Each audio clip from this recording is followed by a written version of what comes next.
tal? Y nuevamente bienvenidos a este espacio de conversación y de resolución de dudas y de preguntas con Aníbal, mi pediatra.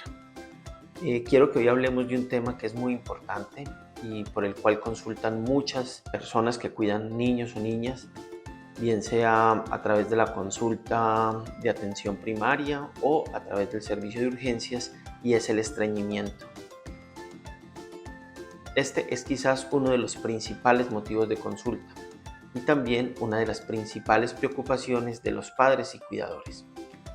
Podemos empezar diciendo que hablamos de estreñimiento cuando hay una disminución en la frecuencia de las evacuaciones de las heces. Y cuando hablamos de disminución en la frecuencia, pensamos en lo que es normal, es decir, cuántas veces debe hacer deposición un niño o una niña. Pues no existe un valor o un parámetro normal. Todo va a depender mucho de la edad, de la dieta y del entorno de estos niños. Podemos empezar diciendo que los recién nacidos hacen en promedio 3 a 4 deposiciones al día, pero esto va a depender de si son alimentados con leche materna o si reciben fórmulas artificiales. El niño que recibe leche materna puede hacer 8 deposiciones al día, es decir, después de cada toma hace su deposición. Sin embargo, no todos los niños alimentados con leche materna hacen 8 deposiciones al día. Algunos pueden incluso pasar hasta 4 o 5 días sin hacer deposición, y esto no sería preocupante siempre y cuando el niño luzca bien, esté comiendo adecuadamente y no presente vómitos repetidos. A medida que van creciendo, los niños van disminuyendo la frecuencia de las deposiciones. Y tenemos entonces que un niño entre los 6 y los 12 meses hace alrededor de 1 o 2 deposiciones al día, y los niños ya más grandes podrían hacer incluso una sola deposición al día. Entonces, como vemos, no existe un valor normal o una frecuencia normal de deposiciones, y todo va a depender de lo que llamamos el hábito intestinal de cada niño. Sin embargo, existen algunas situaciones o algunas condiciones que a nosotros los pediatras nos preocupan, y sería entonces aquel niño que hace menos de 2 deposiciones por semana, 2 o menos de 2 deposiciones por semana, el niño que adopta posturas retentivas, el niño que se recuesta contra la pared, el niño que cruza exageradamente las piernas porque sus defecaciones son dolorosas, el niño que efectivamente se queja de que le duele al realizar la deposición, el niño que realiza esas deposiciones tan grandes que a veces tapan el baño, el servicio, y que esto llama la atención de los padres porque nos dicen a los pediatras que estas deposiciones no son de un niño pequeño, el niño que es excesivamente irritable alrededor de la hora de la deposición, el niño que es excesivamente irritable antes o durante la defecación, y estos niños que comen poco y que además presentan algunos de los síntomas que acabo de mencionar. Estos niños entonces nos generan dudas y preocupaciones a los pediatras, y en este caso pues tratamos de ir más allá en el estudio del estreñimiento. Entonces, habiendo definido el estreñimiento como la disminución en la frecuencia de las deposiciones, y habiendo recordado que dependiendo la edad y dependiendo la dieta, los niños podrían hacer alrededor de 1 o 2 deposiciones al día, es importante que hablemos de un término que es la encopresis. Y acá nos referimos al escape involuntario de las heces. Es decir, si la ampolla rectal está llena, está completa, algunas heces que vienen a través del intestino pues se escapan voluntariamente y van a manchar la ropa interior del niño. Esto es importante porque algunos padres pensarían que si se está manchando la ropa interior no hay estreñimiento, y como lo acabo de mencionar, pues la encopresis es precisamente producto del rebosamiento de la ampolla rectal, de esa porción última del recto, precisamente por el rebosamiento y la dificultad para hacer deposición. Entonces, aunque un niño manche la ropa interior, podría estar presentando efectivamente un estreñimiento. Esta encopresis es un hallazgo importante porque va a presentar, además pues de la incomodidad de tener la ropa interior sucia, va a presentar rechazo social. Los compañeros, los niños empiezan a rechazar al niño por los olores. El mismo niño se reconoce a sí mismo como con una limitación para la socialización, se va a aislar durante el juego, van a ser niños que van a presentar conductas de retraimiento y esto va a generar una serie de situaciones incómodas tanto para el niño, para sus compañeros y para el padre, por lo que hay que abordarlo adecuadamente en la consulta y manifestarlo al pediatra en caso de que nuestro hijo o hija lo presente.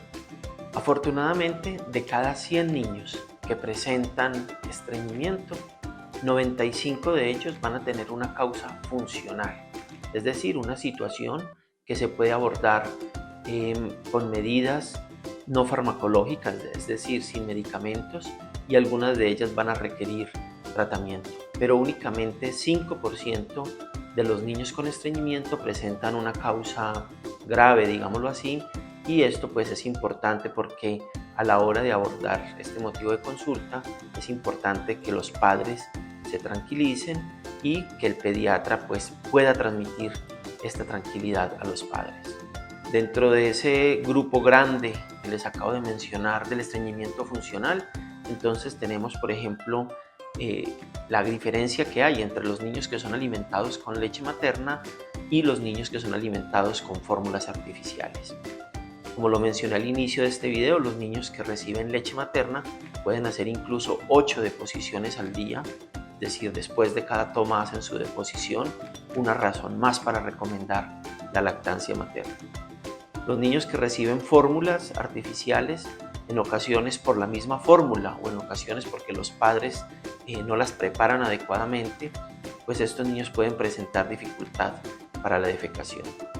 Otra situación importante es el inicio de la alimentación complementaria y es evidente que un niño que durante 6 meses ha venido recibiendo leche materna, es decir, un producto que es totalmente líquido, pues presente cambios en la consistencia, en la forma, en la dureza de sus heces, de sus deposiciones, cuando empieza a recibir alimentos sólidos. Entonces la introducción de la alimentación complementaria, que lo recomendado es que se haga alrededor de los 6 meses, puede también presentar un episodio que se interprete como estreñimiento por parte de los padres. La poca ingesta de agua también se ha documentado como un factor de riesgo, una predisposición de la parte de la dieta para el estreñimiento.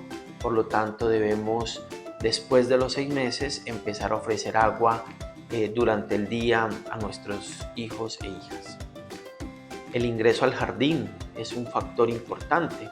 Son niños que pasan demasiadas horas sentados sin poder ir al baño. Son niños que tienen rechazo a los baños públicos o porque no están acostumbrados o porque no están lo suficientemente limpios estos baños. Entonces son niños que prefieren aguantarse las ganas. Esto hace que las deposiciones sean más grandes. Cuando el niño llega a su casa y hace deposición, pues estas heces grandes pueden provocar fisuras y esto puede generar un círculo vicioso, retención, fisura, heces dolorosas, y esto va a empeorar el problema. Entonces la recomendación es estar muy atentos cuando el niño ingresa al jardín o es escolarizado para determinar si se empieza a presentar el estreñimiento en este caso.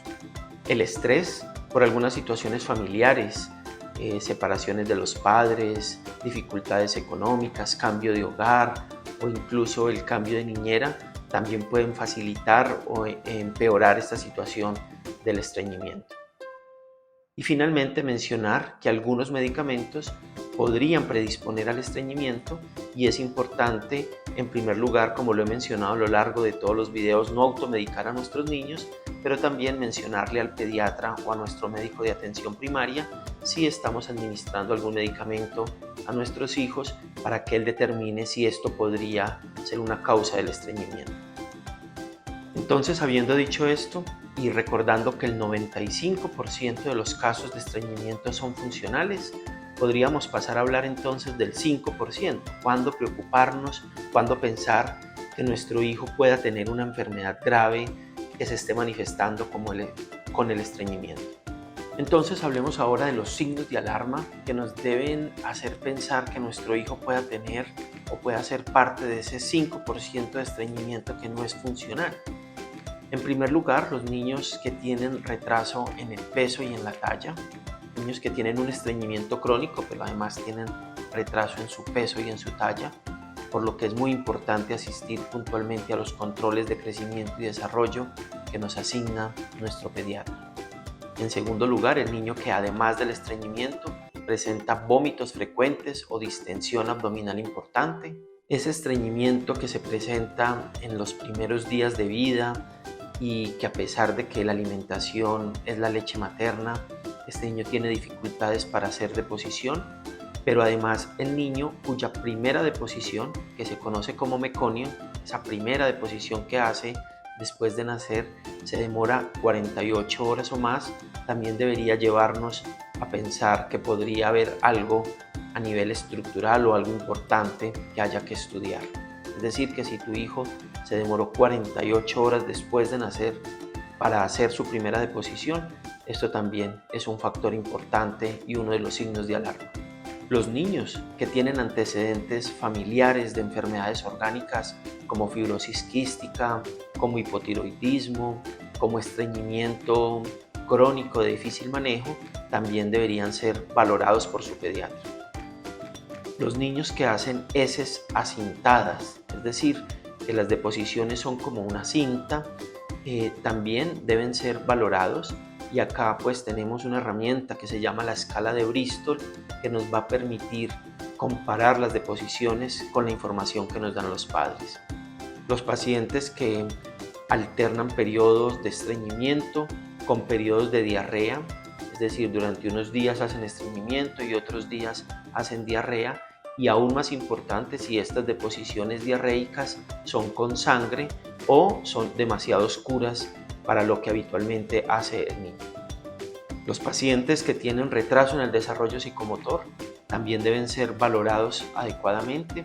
Niños que tienen retrasos especialmente para caminar, retrasos para gatear o alteraciones, digamos, en la fuerza o en la capacidad de los miembros inferiores, deben ser valorados por el pediatra en búsqueda de una alteración orgánica que esté predisponiendo o que sea la causa de este estreñimiento.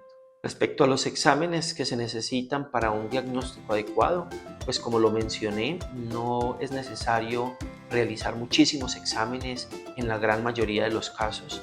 En el 95% pues bastará con una buena historia clínica, con un adecuado examen y exploración física, pero el 5% de los niños podrían requerir estudios adicionales. Reitero, no son la gran mayoría de niños, solamente un pequeño porcentaje podrían necesitar una radiografía, una ecografía, una manometría, pero estos son estudios que va a determinar el pediatra después de una valoración inicial. Y finalmente podríamos hablar entonces del tratamiento. ¿Qué hacer o qué podemos hacer para que nuestros niños tengan unas deposiciones tranquilas y que no sean traumáticas? Entonces, en primer lugar, favorecer la lactancia materna. Hemos visto que los niños que reciben lactancia materna tienen unas deposiciones más adecuadas y menos dolorosas.